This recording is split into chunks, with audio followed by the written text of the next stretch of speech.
Bueno, yo creo que ya más o menos estamos todos por aquí. Bueno, primero bienvenidos y buenos días. Este webinar será sobre caracterización y separación de partículas mediante fraccionamiento por flujo de campo. El ponente será Francisco López, compañero, con 20 años de experiencia. Y nada, simplemente deciros que al final del webinar se os enviará un correo, si no es hoy, será mañana, con agradecimiento por asistencia y además la grabación y la presentación que en este caso hará nuestro compañero Francisco. Además, durante el webinar, la presentación durará alrededor de 30 minutos más o menos. Vosotros podréis ir escribiendo vuestras preguntas en el chat y al final se hará una ronda de preguntas y respuestas y ahí responderemos a cualquier duda que podáis tener. Así que doy paso a mi compañero Francisco para que se conecte cuando pueda.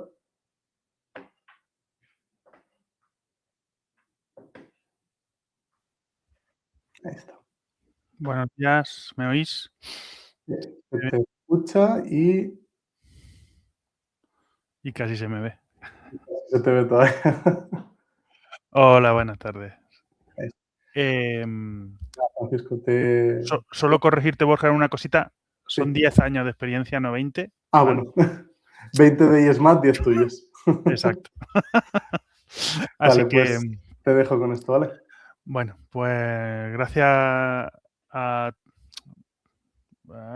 Me quedo por aquí.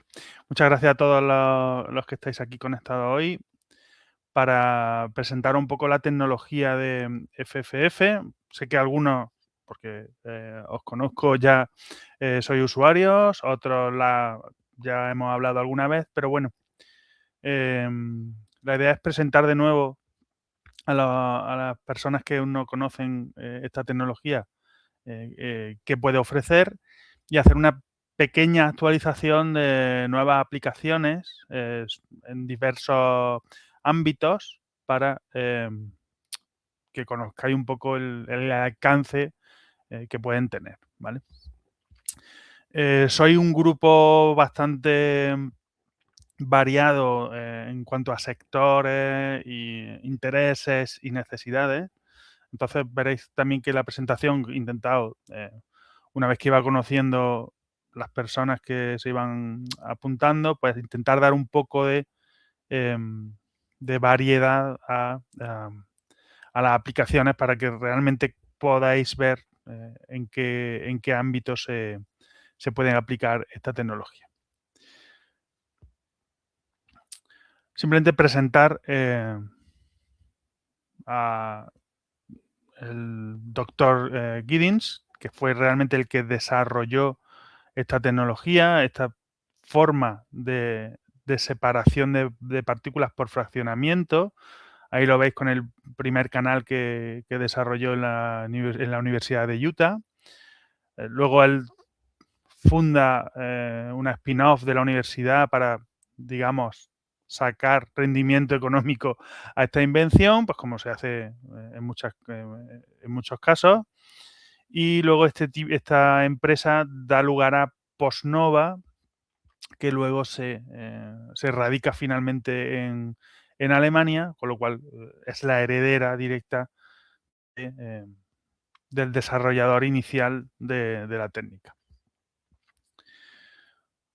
Postnova, que trabaja con eSmart pues, desde hace casi 16 años, si no me equivoco, pues tiene, como digo, su sede principal en Alemania, pero por supuesto mantiene la sede de Utah, como digo.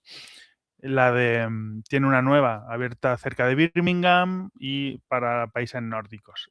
Y en el resto de ubicaciones, entre las que estamos nosotros, pues somos distribuidores los que nos encargamos de presentar sus productos e intentar dar el mejor servicio, pues lógicamente con nuestras limitaciones, pero intentar dar el mejor servicio posible para que los usuarios estén realmente a gusto con estos sistemas.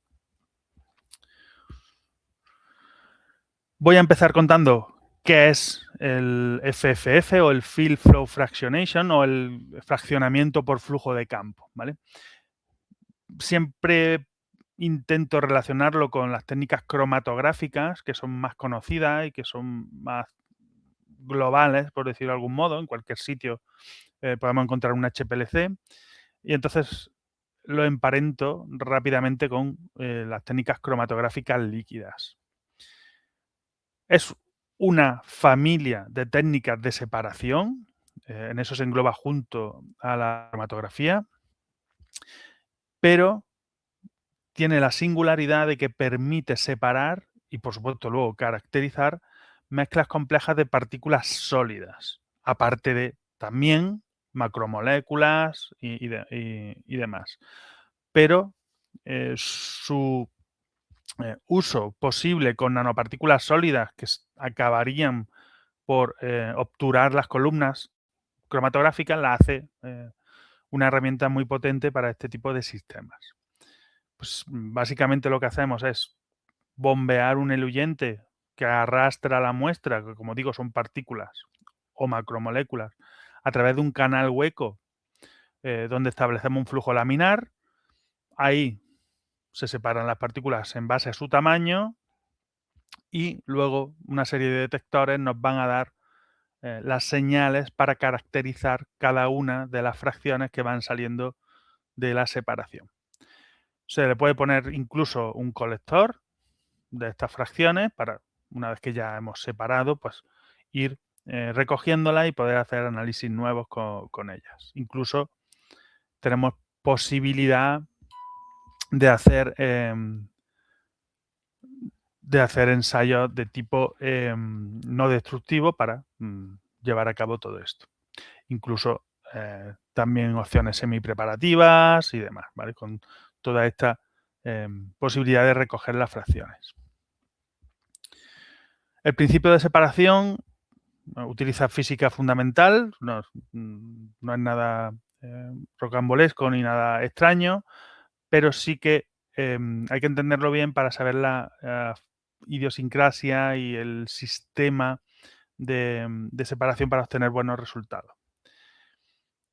Cuando esas partículas entran en el canal, que es donde decía que se produce la separación a través de un perfil laminar, de un flujo laminar, lo que ocurre básicamente es que nosotros, ese flujo de campo, que está en el nombre de la técnica, el fraccionamiento por flujo de campo, ese campo que nosotros hacemos fluir a través del canal, ocurre de forma perpendicular al movimiento de las partículas. Con lo cual, literalmente esas partículas se acumulan en el fondo del canal, ¿vale?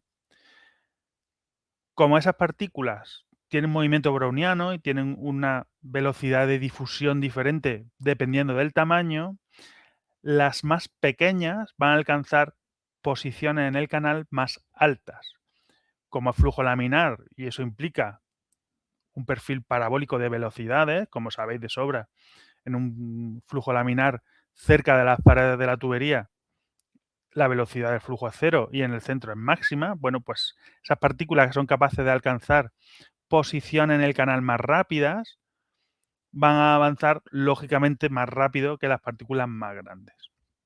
De tal forma que al terminar todo el trayecto, nosotros obtenemos una separación real de partículas en base a su tamaño, ¿vale? Su tamaño y otras cosas que luego vamos a comentar.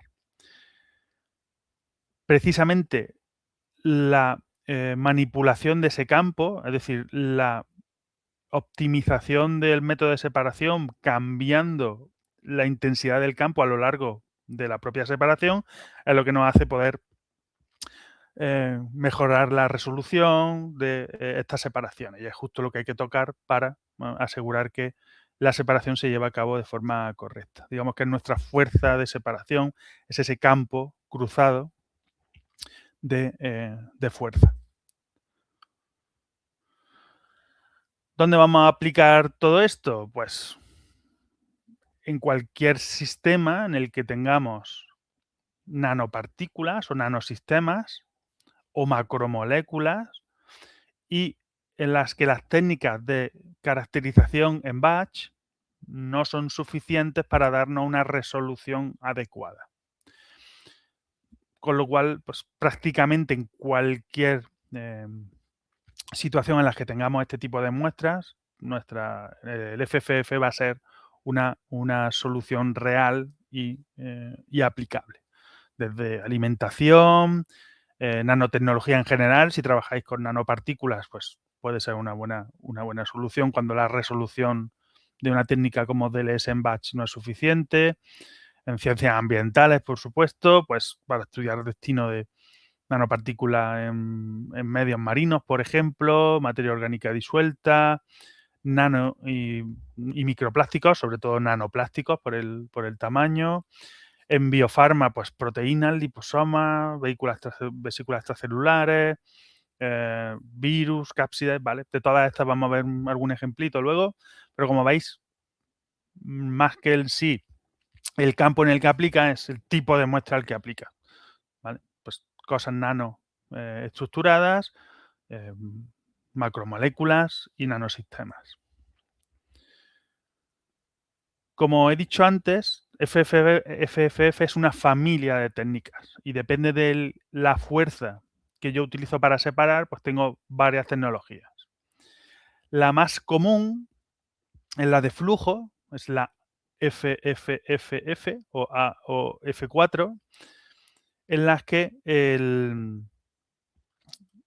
la fuerza es precisamente un flujo de líquido en el propio canal.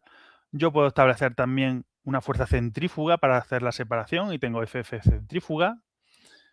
Hay una de la que no voy a hablar en este seminario porque es muy de nicho para, digamos, cauchos, moléculas súper grandes, ¿vale? Que es la térmica. Y luego hay una que es puramente separativa para micropartículas, para micro, ¿vale? Aquí nos vamos del campo nano, que es la gravitacional. En este seminario me voy a centrar en las dos analíticas que son más versátiles y que tienen más usabilidad, por decirlo de algún modo, más aplicabilidad. Si en cualquier momento vosotros queréis más información de alguna de las otras, ya sabéis que nos podéis contactar y podemos hablar sobre ello. Y lógicamente, después de la separación, tenemos que conseguir esa caracterización. Y para eso lo que hacemos es tener detectores que nos analicen la señal de cada una de las fracciones según vayan saliendo de la separación. Aquí lo que tenemos es lo que llamamos la pirámide de la multidetección, es decir, qué parámetros vamos a obtener con cada uno de los detectores o con la combinación de esos detectores, ¿vale? Si venís del GPC-SEC, es decir, de la cromatografía de exclusión por tamaños, esto lo vais a ver muy relacionado, porque como digo, FFF es familia de la cromatografía y los detectores son los mismos que se usan en GPC, hasta tal punto de que en la plataforma de FFF de Postnova nosotros podemos incluir una columna y hacer un pinchazo usando el canal de FFF y otro después usando la columna cromatográfica, lógicamente para macromoléculas, y tener dos tipos de separación. Y eso se hace desde el software y está perfectamente integrado, ¿vale? Por tanto, la caracterización es común una vez que hemos separado. La gran diferencia de la técnica es el modo de separar y el cómo no establecemos separaciones a través de una sustancia empaquetada como en las columnas. Bien, pues ¿qué detectores vamos a usar? Pues vamos a empezar por detectores de concentración. Los detectores de concentración como el de índice de refracción o el de ultravioleta visible, ¿vale?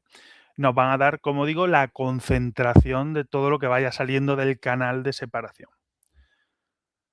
Esa concentración, si yo la uno a una señal de luz dispersada, un detector de light scattering, como el MALS, yo voy a poder calcular de forma directa el peso molecular o el tamaño molecular en términos de radio de giro, es un tamaño que se sostiene con estas técnicas, para las partículas o las macromoléculas que estoy determinando. Además, aquí veis que uniendo la señal de dos detectores de concentración, yo puedo hacer cálculos de composición. Es decir, que una partícula o un polímero que sea mezcla de dos sustancias diferentes, y luego voy a poner un ejemplo, pero bueno, pues tenemos copolímeros o sistemas mixtos. Si yo consigo establecer una diferencia de señal de cada uno de los componentes para cada uno de los detectores de concentración, yo puedo obtener de forma directa qué porcentaje de cada uno de esos componentes tengo en la mezcla, ¿vale? Y eso pues tiene una utilidad verdaderamente práctica y real. Luego, sobre todo para macromoléculas, yo puedo establecer o colocar un detector de viscosidad intrínseca, que con la concentración me da pues precisamente la viscosidad intrínseca, que luego uso para calcular parámetros como ramificación, estructura y tamaño molecular como radio hidrodinámico, que está relacionado con la viscosidad. Aquí aparte colocamos el detector de DLS, ¿vale?, que se puede poner como un detector en línea y que nos va a dar directamente el radio hidrodinámico sin necesidad de ningún otro detector de apoyo, ¿vale? O sea, imaginar tener todos estos detectores en línea y con un solo pinchazo poder obtener todos estos parámetros de nuestra muestra, y además fraccionada y por diferentes familias de tamaños, etcétera, ¿vale? Eso es lo que nos ofrece la técnica de FFF. Voy a empezar a hablaros de AF4, digamos la más versátil, la más conocida. AF4 viene de Asymmetric Flow Field Fractionation, el FFF ya lo entendemos, y el flujo asimétrico es la fuerza que nosotros estamos utilizando para separar. Se llama asimétrico solamente porque el canal tiene una forma asimétrica para mantener que la fuerza sea constante en todo el trayecto. Cosas de ingenieros. La cuestión es que dotamos al canal de una frita porosa en la que vamos a colocar una membrana de ultrafiltración y de la que vamos a extraer parte del líquido que está fluyendo, estableciendo un flujo perpendicular al movimiento principal de la muestra. Eso hace, como hemos visto, que las partículas se acumulen en la membrana y que pues, simplemente al ir liberando esa fuerza, pues vamos separando. Esa membrana la podemos cambiar, es decir, tenemos diferentes tipos de membranas para que no exista ningún tipo de interacción físico-química con las partículas y para que, dependiendo del tamaño que tengamos, nos sirva además para hacer un clean-up de la muestra, ¿vale? La separación aquí es puramente por tamaño hidrodinámico de las partículas, que es el parámetro que afecta de forma directa a la difusión, lógicamente igualdad de temperatura y todo esto, pero al final de cuentas en una separación solamente el tamaño hidrodinámico nos va a afectar. Y el rango de separación va a estar entre 1 y 1000 nanómetros, entre el nano y la micra, ¿vale? O sea, un tamaño típico para este tipo de aplicaciones, que luego se puede ampliar un poco con alguna técnica especial, pero que tampoco quiero traer aquí por no complicar demasiado. Como ejemplo así rápido, aquí veis una separación de nanopartículas de oro de 10, 30 y 60 nanómetros a línea de base, una capacidad de resolución por tamaño verdaderamente buena. Esto es una técnica en batch, un DLS en batch, pues sería incapaz de hacerlo. Entonces, si tengo que caracterizar una mezcla como esta, pues la etapa de separación realmente no aporta ese extra de resolución. En AF4, en esta separación por flujo líquido, digamos que los tiempos de retención, es decir, los parámetros de separación, los parámetros de retención de partículas dentro del canal, dependen, lógicamente, del tamaño, dependen de la anchura del canal, que puede ser modificada utilizando espaciadores, es decir, nosotros podemos dar diferente altura al canal entre algunos cientos, entre pues, algunas decenas de micras y algunos cientos de micras que tiene ese canal. El volumen de líquido que yo estoy retirando, es decir, el flujo de ese volumen cruzado que yo saco para hacer la separación, y el flujo total que corre por ese canal. De tal manera que con esta ecuación tan sencilla yo puedo ir variando parámetros para mejorar la separación entre unas partículas y otras, ¿vale? Por ejemplo, aumentando la fuerza de separación para que se separen mejor, incrementando la altura del canal, eso también mejora la separación. Es verdad que diluye un poco y hace que la sensibilidad baje un poquito, pero si tengo sensibilidad de sobra, poner un canal más alto ayuda a la difusión. Igual que bajar el flujo total, porque da más tiempo de residencia y permite que se separen, ¿vale? Tocando estas cosas, pues nosotros somos capaces de configurar nuestra separación y conseguir los objetivos de tener toda esa resolución. AF4 además tiene una etapa de medida muy interesante porque utiliza dos bombas isocráticas durante la inyección de la muestra, ¿vale? Una que llamamos tip, que es la que arrastra la muestra desde el inyector, que puede ser manual o automático, y otra que llamamos focus, ¿vale? De tal manera que, digámoslo así, aguas abajo del punto de inyección de la muestra, nosotros establecemos otro flujo a contracorriente que lo que hace es concentrar la muestra. Es como poner a todas las partículas en línea de salida, ¿vale? Como sabéis, cuando usamos una inyección, ese volumen de inyección va a crear una difusión de la muestra, lo que llamamos el bolo de inyección. Va a hacer una difusión de partículas que van a estar todas mezcladas, es decir, va a haber partículas pequeñitas al principio y al final, y grandes también. Bueno, pues esta etapa de focus, de enfoque, realmente lo que hace es poner todas las partículas juntas en una línea fina a la entrada del canal. De tal manera que durante la inyección enfocamos la muestra, la acumulamos en una etapa y cuando liberamos el flujo de focus, entonces empiezan todas las partículas a separarse igual. Durante esa etapa recordad que además la membrana me está permitiendo hacer un clean-up, es decir, todo el tema de electrolitos que no quiero, si es una muestra sucia, pues puede estar limpiando también parte de esa suciedad, ¿vale? Te está permitiendo realmente incrementar la sensibilidad y la resolución de la medida y de la separación, ¿vale? Son las etapas típicas de un ensayo en AF4.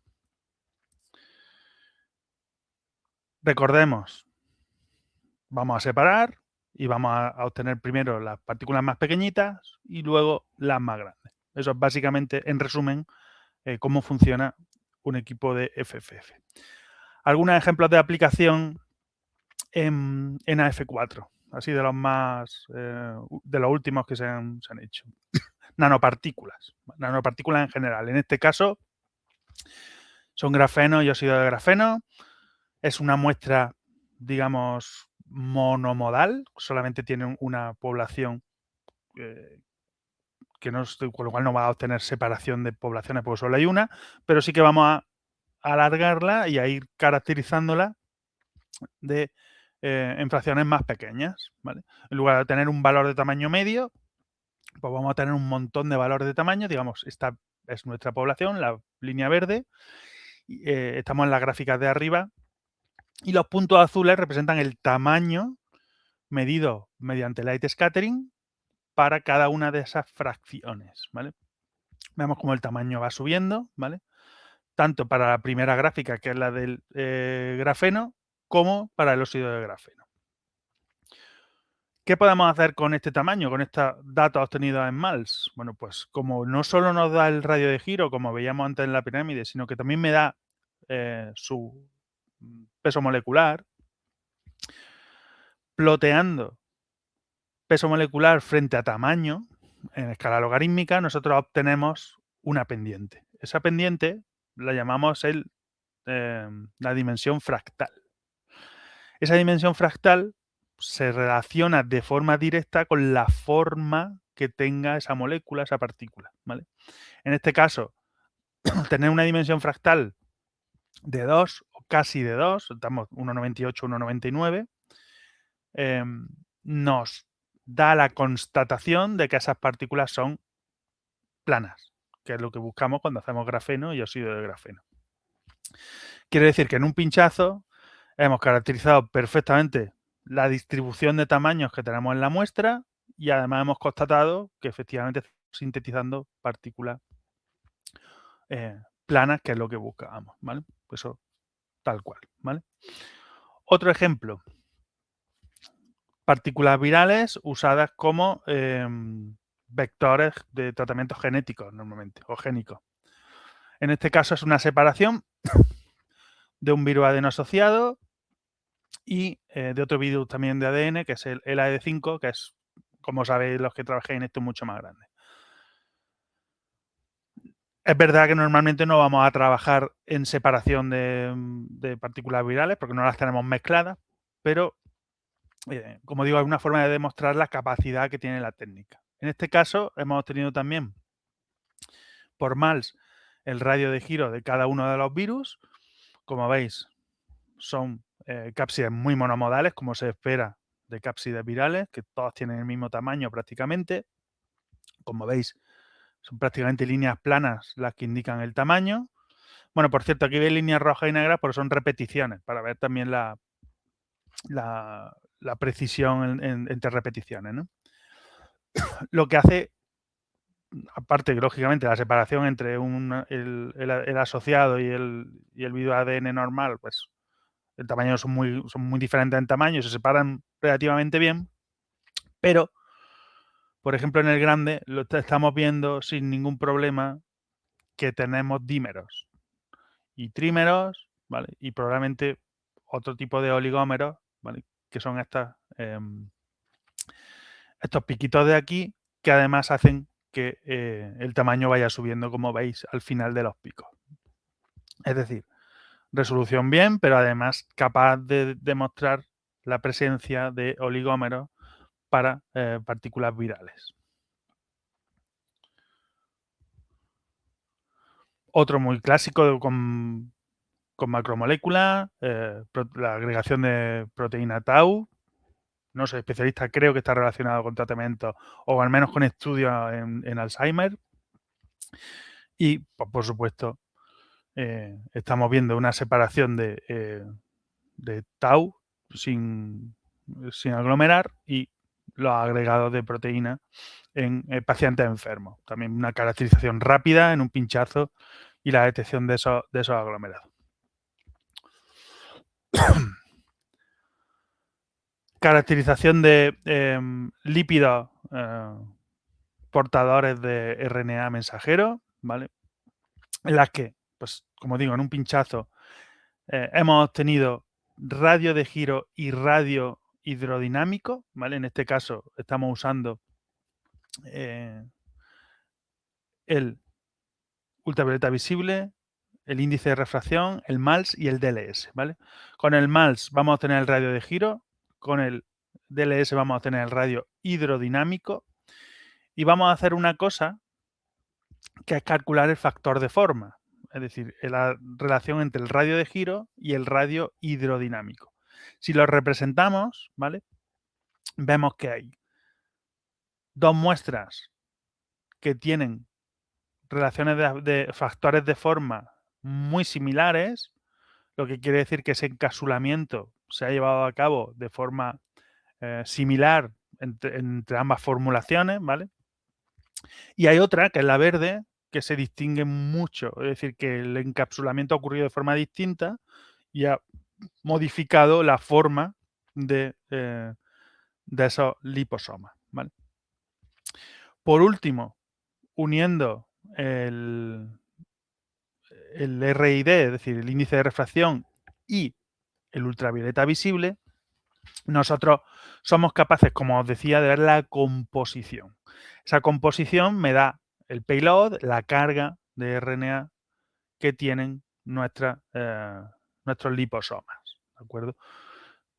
Obteniendo para el pico de cada liposoma qué porcentaje de RNA se obtiene, que se puede dar una vuelta más y obtener qué carga tiene cada liposoma dependiendo del tamaño de la esfera de esos liposomas. Es decir, cómo aumenta la carga con el tamaño del liposoma. ¿Vale? De nuevo, en un pinchazo y con el análisis de los datos que nos dan los detectores.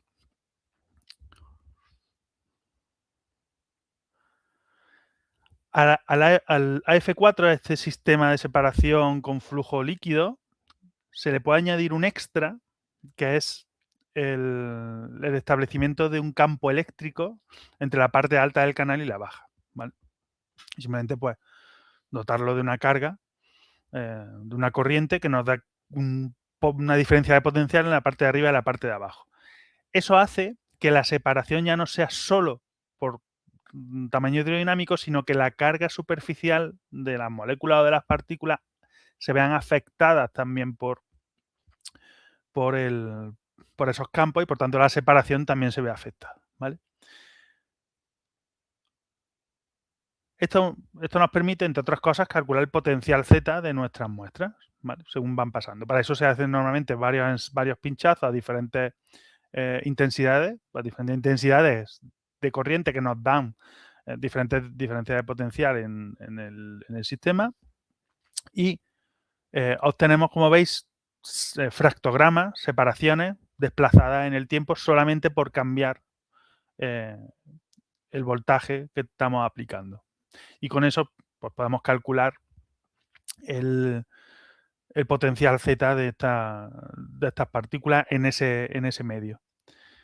Como veis, en este caso se ha puesto para nanopartículas de sílice, dos poblaciones, entre una que tiene 264 nanómetros y otra 460 nanómetros.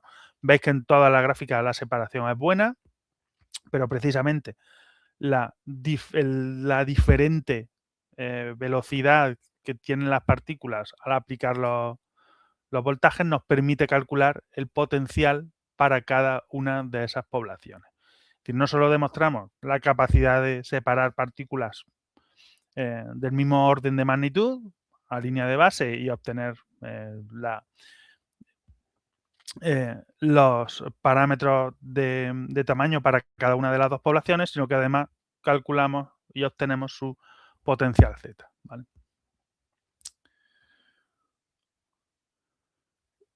Y ya para ir terminando un poco la presentación, el FF centrífugo, que sería la otra gran técnica analítica para nanopartículas y macromoléculas, sería pues ese canal, en lugar de tener una membrana y un flujo que extraemos, pues en este caso lo que tiene es que es curvo y que está metido en una centrífuga. ¿Vale? Eso añade un parámetro de separación muy, muy, muy interesante, que es la densidad. Es decir, vamos a separar por tamaño también, pero además incluimos ese toque de densidad a las separaciones. También el rango aumenta un poco, vamos de 7 nanómetros hasta 50 micras, y eso nos va a permitir algunas aplicaciones muy chulas como caracterización de nanoplásticos, distinguiendo para igualdad de tamaño, entre diferentes tipos de plástico. Aquí, por ejemplo, veis poliestireno de 350 y 500 nanómetros, que da 2 picos, pero el polimetilmetacrilato, también de 500 nanómetros, nos da un pico diferenciado. Esto en AF4, las partículas de 500 nanos saldrían todas juntas, aquí las hemos conseguido separar, de tal manera que luego podríamos identificarlas. Esto se ha identificado a posteriori, pues con una espectrometría de Raman, gracias a que hemos podido obtener esas fracciones, las hemos caracterizado y ahora ya sabemos que tenemos poliestirenos de 300 y 500 y PMMA de 500. Si hubiésemos hecho una F4, por ejemplo, pues tendríamos una mezcla en 500 de poliestireno y PMMA y hubiese sido todo un poco más complicado. Esto nos permite hacer una separación, una caracterización de nanoplásticos y, bueno, hasta 50 micras, alguna fracción de microplásticos también, caracterizando por composición, gracias a ese término de densidad que introducimos en la separación. Y también podemos aplicar el cargo más, es decir, la carga, igual que hacíamos con los liposomas. En centrífuga también se puede utilizar esa diferencia de densidad entre liposomas llenos y liposomas vacíos para saber qué composición tenemos. Y una cosa todavía más increíble, por lo menos a mí me lo parece, es que podemos hacer funcionar una separación mediante centrífuga como una nanováscula, ¿vale? Este es un ejemplo de porfisomas, es una molécula enorme en la que se suele meter dentro cosas, en este caso una molécula terapéutica que es la HSA. Bueno, pues viendo la diferencia de tiempos entre el máximo del pico de los vacíos y los llenos, nosotros podemos saber la diferencia de masa entre los vacíos y los llenos, por la diferencia de densidad, porque además tenemos también el tamaño y todo esto. Eso nos permite, voy a hacer así con los deditos, pesar estas vesículas llenas, ¿vale? Y dar, en este caso, en este ejemplo, una diferencia de 15,6 atogramos entre los llenos y los vacíos y calcular que de media tenemos unos 143 moléculas de HSA en cada vesícula. Con lo cual, modulación de dosis nos permite hacer cosas realmente interesantes en el campo. Lógicamente, todos estos análisis están soportados por un software que nos permite obtener todo esto, ¿vale? El software de tratamiento de datos que propone Pornova se llama Nova Analysis y tiene, para empezar, la capacidad de simular métodos. Es decir, yo le voy a decir al software, pues tengo este canal con este espaciador, es decir, la altura del canal, tengo este medio, pues le voy a poner estas características, va en un canal analítico o en un microcanal o en un canal de semipreparativo. Le voy a decir las características de la partícula, o al menos las que sospecho que tiene, y el propio software me va a proponer un método de separación en el que va a establecer el crossflow a lo largo del tiempo necesario, es el flujo cruzado, para mejorar, para obtener una buena separación. Luego lo importo directamente al software de control del equipo y con ello puedo empezar a correr muestras. También me permite partir de un método que ya tengo, es decir, voy a cargar esta medida que no consigo optimizar muy bien. Como él ya tiene datos de tamaño asociados a esas partículas, va a capturar el método y va a optimizarlo. Es decir, en lugar de partir de datos, que es lo que decíamos antes, partir de datos que yo introduzco, vamos a partir de datos reales de una medida. Y voy a decir, oye, pues mira, debería ir por aquí porque no has conseguido la separación perfecta, pues vamos a modificar, te da el método que luego puedes cargar para correr directamente. Y por supuesto, pues toda esta evaluación de la que hemos estado hablando, pues desde tamaño de partícula en base a teoría FFF, pues radio hidrodinámico, por la propia teoría FFF, es decir, porque sabemos que el radio hidrodinámico afecta al tiempo de retención, con lo cual podemos saber qué radio tienen las partículas solamente por el tiempo que ha tardado en salir, por calibración de tamaño relativa, es decir, podemos calibrar con estándares conocidos y obtener con esa recta de calibrado el tamaño que tienen, por dispersión de luz, que es calculado directamente, o por viscosidad intrínseca, o por DLS, ¿vale? Por supuesto. Las masas molares, pesos moleculares, no es lo mismo, pero nos hacemos que es lo mismo, tanto en peso, en número o el término Z para calibraciones relativas, calibraciones universales y por dispersión de luz, en este caso la relativa a la universal para cuando trabajamos con SEC, con GPC, y dispersión de luz para todos. Análisis estructurales, pues todo esto que os decía de puedo saber la conformación, si este polímero tiene más ramificaciones o menos, pues todo eso con el gráfico de Mark-Hawing, gráfico de conformaciones y el análisis de ramificación a través de las señales del viscosímetro.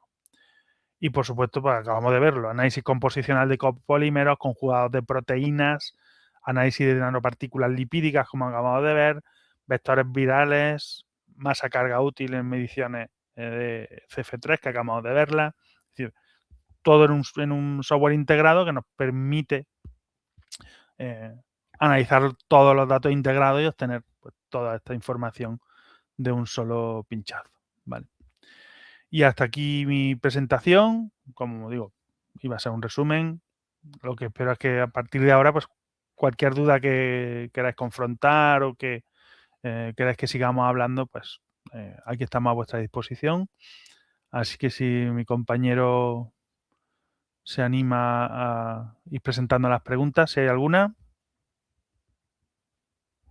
Hola, ¿se me escucha? ¿Me escucha ahora? Sí, ¿no? Bueno, antes que nada, Paco, muchas gracias por la presentación. Ha sido muy esclarecedor todo.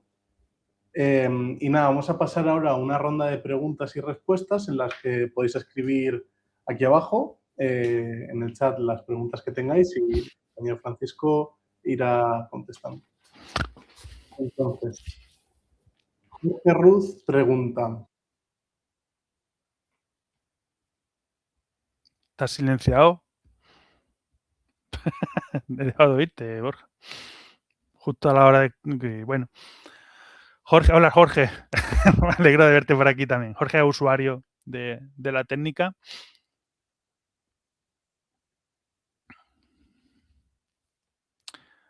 Dice, ¿qué información necesita el software de la mezcla de partículas? ¿Tamaño, algún dato adicional más? Por ejemplo, si tenemos una mezcla de proteínas y nanopartículas, si decimos que la BSA mide 5 y nuestra nanopartículas por DLS, nos sacaría un método. Exacto, eso es lo que hace. Tú le dices qué partículas tienes, qué tamaño esperas. En principio no lo sabes, pero bueno, luego puedes ir reoptimizando. Y le dices qué espaciador va a usar. Incluso puedes probar varios espaciadores, es decir, cómo me salía la separación con este espaciador. Ahora con el otro espaciador para ver que si mejora o si necesito menos tiempo, si necesito menos líquido, menos a ver, lo diré, menos fase móvil para hacer la separación, ¿vale? Es decir, yo le voy introduciendo esas variables del propio sistema y él me va digamos, me va diciendo cómo va saliendo el método, ¿vale? Otra cosa que es muy útil, que no sé si me lo comentaba, es la concentración relativa entre uno y el otro, ¿vale? Porque eso también, como sabes, hace que los picos se ensanchen más o menos, con lo cual la resolución también se puede ver afectada. Entonces, todos esos datos que puedas tener los necesitas, ¿vale? Y con muestras de sangre, en principio creo que sí me suena alguna nota de aplicación en plasma. Como hace el cleanup, modulando bien la membrana que pones, no te debería dar mucho problema, ¿vale? Salvo a lo mejor algún pico de alguna proteína que se haya podido escapar y demás, ¿vale? ¿Se me escucha ya? Sí. Vale. Muchas gracias. Vale, tenemos otra pregunta de Marta Rodríguez que pregunta, ¿el software nuevo del que nos has hablado se puede instalar en los equipos anteriores? Sí. Sí se puede. Habría que ver, a ver, porque sí se puede, a lo mejor muy categórico, se puede y es funcional, ¿vale? Porque realmente no interactúa con el equipo de momento, ¿vale? Es de evaluación de datos. Entonces lo que hace es que una vez que tienes los datos con el Nova FFF, que es el de control del equipo, los exportas a este Nova Analysis y a trabajar. Lo único que tendrías que revisar es que no sé, no te ubico ahora mismo, perdona Marta, es si vuestro ordenador sigue teniendo las especificaciones necesarias para el equipo nuevo, o sea, para el software nuevo. Pues depende de la antigüedad que tenga, a lo mejor necesita actualizar un poco el ordenador para que pueda tirar del software. Si es relativamente nuevo, no va a hacer falta, ¿vale? Son de la Universidad de Salamanca. Bien. Vale. Carmen pregunta, ¿tenéis alguna nota de aplicación de nanoplásticos? ¿Me la podéis enviar? La tenemos. ¿Se la puede enviar? Sí. Gracias. Te la pasaremos después Incluso tenemos un landing del en la webinar. web, ¿verdad? Sobre eso. Sí, sí, sí, sí. Si lo quieres enlazar aquí y así ya entra. Y creo que desde ahí puedes Pues descargar la aplicación y no hay que registrarse ni nada. la voy buscando. Damián pregunta, Paco, buenos días. Yo no manejo la técnica. ¿Estos sistemas se pueden acoplar a HPL?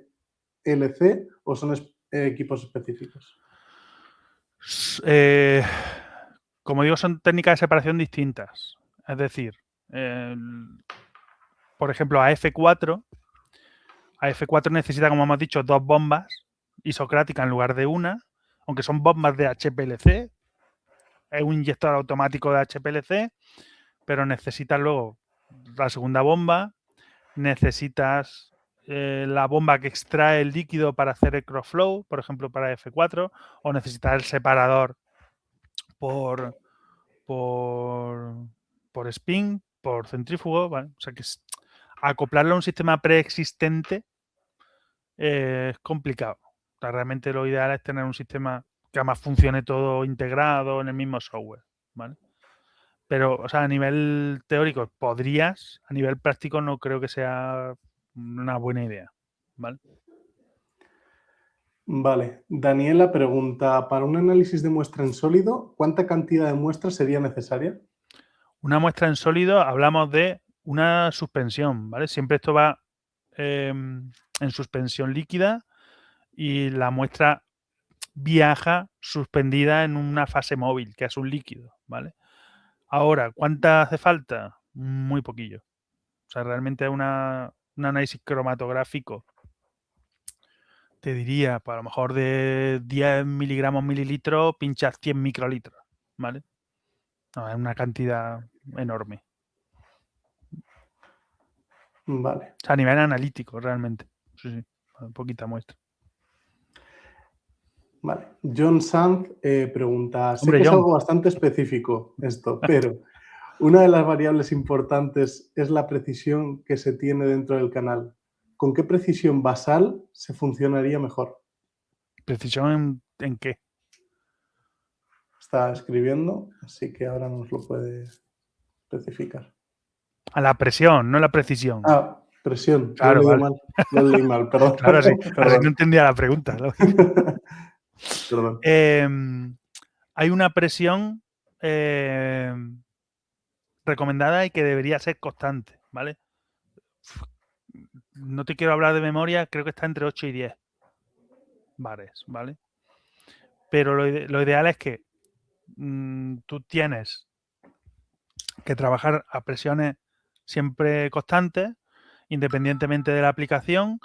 Si necesitas subir el flujo, lo que hace es cambiar el tubo de presión para que te dé menos presión, ¿vale? Eso es el back pressure tubing, que es el de salida de canal. Pues si necesitas poner más flujo, lo que hace es poner un tubo un poco más grueso para que se compense la presión, ¿vale? Yo veo gente que me está preguntando, o sea, sobre todo por John, este tipo de preguntas me las puedes hacer cuando te surja la duda. No esperes a que haya un webinar.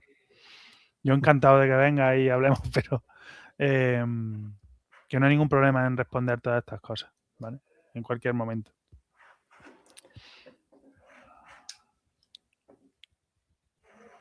Vale, Tamara también dice que en su caso ya habían estado en contacto con nosotros sobre los equipos, pero no llegaron a probarlo y pregunta si tenemos los equipos en el laboratorio.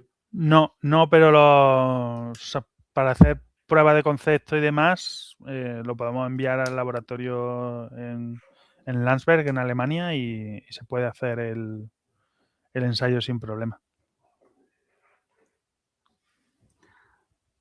Vale, John te ha hecho otra pregunta. ¿Has oído hablar del FRIT Intel AF4? Sí. Sirven para, si no me equivoco, hace que el impacto sea menor en la separación. Para el tema de liposomas y todo esto. Ahí pues Nova tiene canales de este tipo. Sabéis que cuando estás haciendo el focus y luego pasas de la etapa de foco a separación, el share rate ahí puede subir mucho. Porque de repente corta el flujo y el T-flow tiene que compensar toda esa diferencia de flujo y se puede poner un golpe de presión muy grande. Entonces, con esta forma, con estos canales, lo que hace es limitar ese share rate. Y entonces, en partículas que son blanditas, pues como el liposoma y todo esto, pues se hace que no se deformen y demás. ¿Y experimentalmente cómo se hace? ¿Cómo Es un son canal. esos canales? No lo sé. O sea, a nivel ingenieril no estoy muy seguro. Pero lo investigamos, no te preocupes. Sé que los tienen y que se les pueden instalar y son iguales. O sea, realmente no hay diferencia. Simplemente hace que sea más suave. Vale, bueno, para el Genial. resto también que podéis tener más dudas o lo que sea, podéis escribirnos tanto al correo de hola@yesmac.com como al correo de info y estaremos encantados de derivaros a Francisco y nosotros incluso contestaros si podemos. También se os enviará la grabación de este webinar junto con la presentación que ha hecho Francisco. Así que yo creo que si nadie más tiene así alguna otra duda, podemos ir despidiéndonos. Vale. Pues nada, muchas gracias por asistir y nos vemos en el próximo webinar. Muchísimas gracias a todos. Muchas gracias. Chao, chao. Chao.